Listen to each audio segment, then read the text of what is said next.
KD Knight and Chris Tufton over that voice note is heading for the courts, because attorneys for Mr. Knight have now written to Dr. Tufton accusing him of defamation arising from that altered audio recording played at the JLP's mass rally on Sunday in Halfway Tree.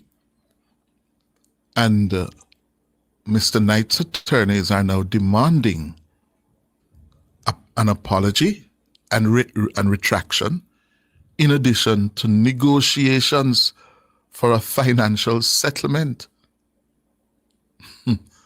Yes. And it seems as if they are heading to court because Tufton is digging in. Here's Mahir Stewart's report on that.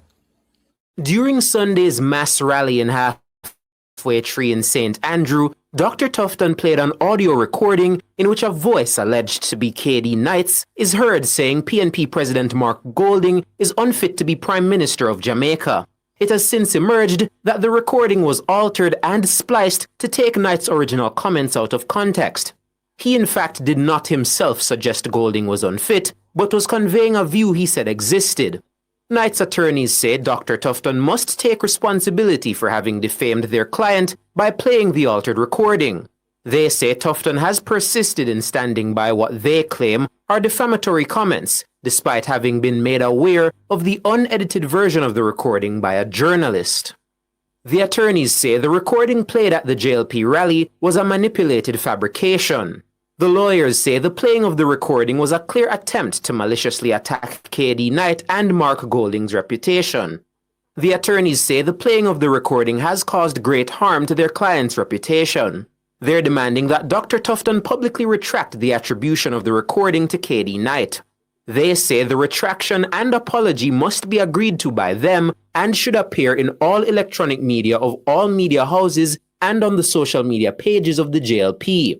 The lawyers have given Dr. Tufton until Friday, August 15 to agree to their demands. Mahiri Stewart for Nationwide News. So, let's see how it turns out. Still on the political scene. She knows how to get things done. She knows how to get things done.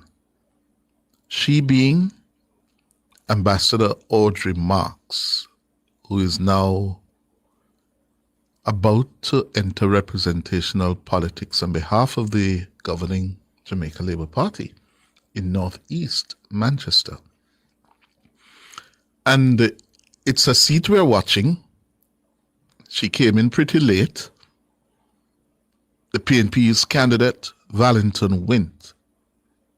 This is his third attempt to win northeast Manchester. His previous two attempts were thwarted by the outgoing Member of Parliament, Manayard Audley Shaw. And the JLP went through a period of instability in the constituency and uncertainty over who would succeed Mr. Shaw until they drafted Audrey Marks some weeks ago. And from all indications, she has caught fire in northeast Manchester. She apparently is winning the hearts and minds of the Labourites in the constituency. And bear in mind, it has been a traditional JLP seat. Audley won it in 1993 and every succeeding election since then. Yeah.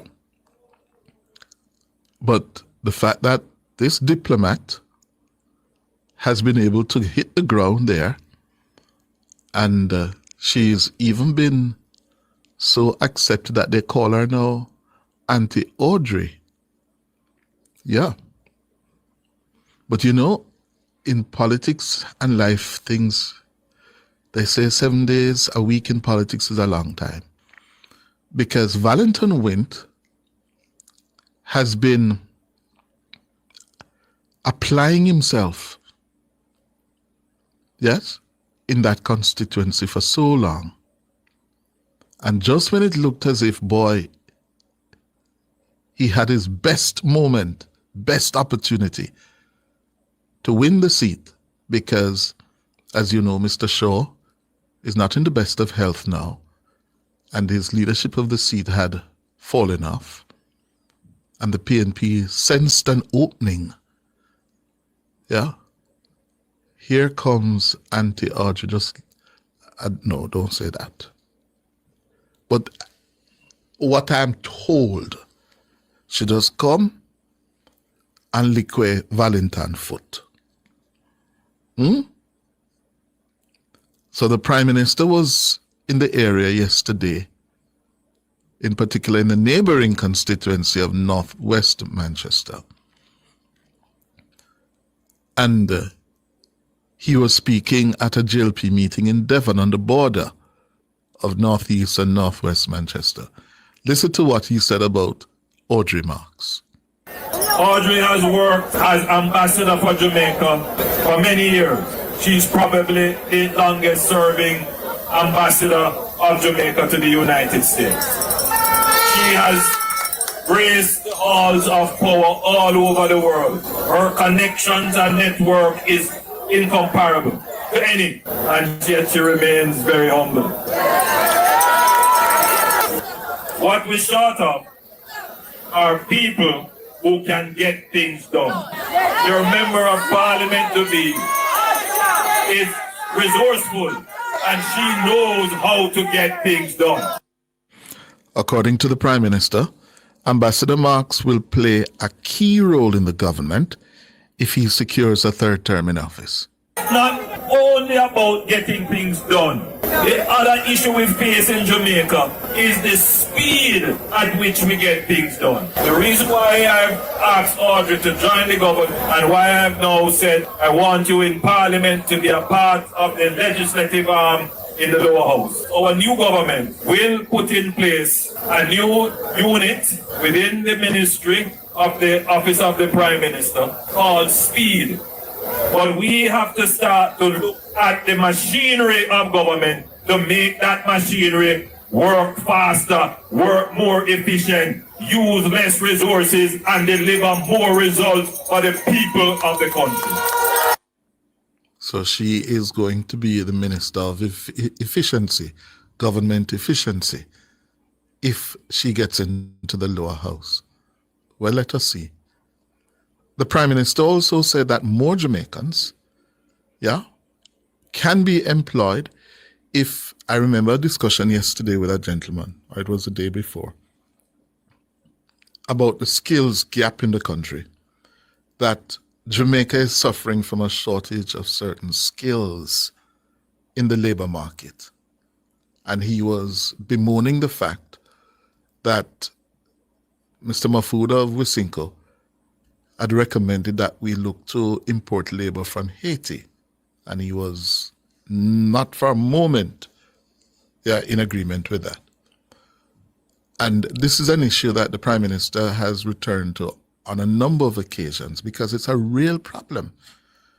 Jamaica is almost at what you call full employment. The unemployment rate is at 3.3%. Meaning, for all the Jamaicans who are actively seeking a work, only 3.3% can find a work. And I am one to always remind people the last time we had full employment in Jamaica was at the end of slavery. We didn't have a choice. You have to damn well get up, from morning, if not, you get whipped, beaten, and you have to go walk and walk for nothing. That was the last time we had full employment in this country. And we're close to that. So the Prime Minister said yesterday, more Jamaicans can be employed if they get the necessary skills that are needed in the labor market. We need to ensure that we keep all our workers employed, and in fact, even bring down that unemployment rate a little bit more. You probably can't get to zero, but you could get to 3 or 2.5%. We're technically almost at full employment. There are 50,000 estimated Jamaicans who are not employed. We could bring a certain number more into the labor force, but right now it's about 50,000, and we're doing everything possible to train them. The issue with the unemployment is not that there are no jobs, it's the mismatch between the jobs that are available and the skills that are there. So we are doing everything to get our workers skilled so that they can take up the jobs that are available. The Prime Minister also emphasized the long-term benefits of a low unemployment rate. We have only started to experience sustained high levels of employment. And I want you to consider this. If we keep on this path of low unemployment for the next decade, it means that 97% of the labor force would be earning an income for 10 years. Once you start to earn income, there is the possibility of savings and the acquisition of assets. It changes the household profile and it breaks intergenerational poverty. Prime Minister Dr. Andrew Holness. All right, we're going to take a break. After the break, your calls.